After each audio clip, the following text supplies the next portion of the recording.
യേശുവിൻ്റെ കൂട്ടായ്മയിലെ സ്നേഹം നിറഞ്ഞ എല്ലാ പ്രിയ ദൈവമക്കൾക്കും ദൈവാനുഗ്രഹം നിറഞ്ഞ ദൈവിക സാന്നിധ്യം നിറഞ്ഞ നല്ലൊരു ദിവസം ആശംസിക്കുന്നു. ഇന്ന് നമ്മൾ ശ്രവിക്കുന്ന തിരുവചന ഭാഗം ജെറമ്യ പ്രവാചകൻ്റെ പുസ്തകം 35-ാം അധ്യായം 19-ാം തിരുവചനം. ആകയാൽ ഇസ്രായേലിൻ്റെ ദൈവമായ സൈന്യങ്ങളുടെ കർത്താവ് അരുളി ചെയ്യുന്നു, എൻ്റെ സന്നിധിയിൽ ശുശ്രൂഷ ചെയ്യാൻ റഖാബിൻ്റെ മകൻ യോനാദാബിന് ആൺസന്തതി അറ്റുപോവുകയില്ല.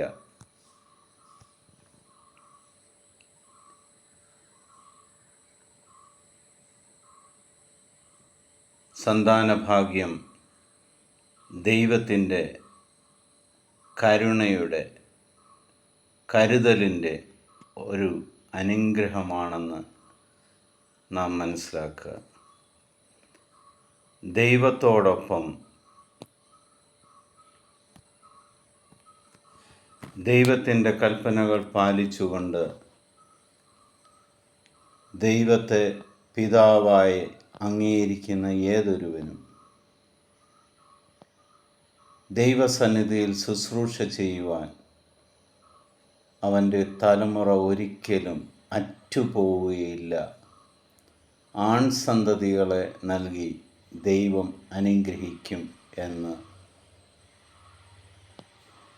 നമുക്ക് നൽകുന്ന ഒരു വാഗ്ദാനമാണിത്.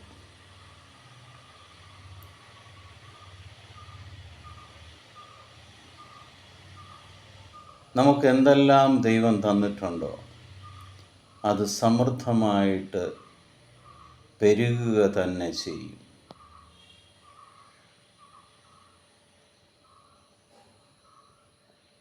അബ്രാഹത്തിൻ്റെയും ഇസഹാക്കിൻ്റെയും യാക്കോബിൻ്റെയും ദൈവമായ കർത്താവ്, ആ കർത്താവ് എൻ്റെ കർത്താവാണെന്ന് തോമസ് ലീഹ പറഞ്ഞതുപോലെ എൻ്റെ ദൈവമേ, എൻ്റെ കർത്താവേ എന്ന് വിളിച്ച് വിശ്വാസം പ്രഖ്യാപിച്ചതുപോലെ